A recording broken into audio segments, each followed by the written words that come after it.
ഒരു ചിട്ടയായ ജീവിതശൈലിയിലൂടെ നമുക്ക് ഈ ഓട്ടോ ഇമ്മ്യൂണിറ്റി കാരണമാകുന്ന ഘടകങ്ങളെയൊക്കെ നമുക്ക് മാറ്റിയെടുക്കാൻ പറ്റും.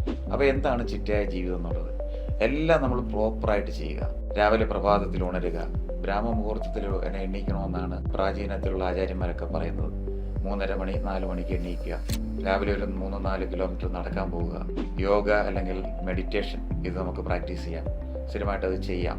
രാവിലെ പ്രഭാത കർമ്മങ്ങളൊക്കെ കൃത്യനിഷ്ഠയോടെ ചെയ്യുക, പ്രഭാതത്തിലുള്ള ഭക്ഷണം സ്കിപ്പ് ചെയ്യാതെ കഴിക്കുക.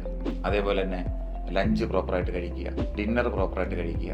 രാത്രിയിൽ കൃത്യമായ സമയത്ത് നമുക്കൊരു 9 മണി 8 മണി 9 മണിക്ക് ഉറങ്ങാൻ ശ്രമിക്കുക.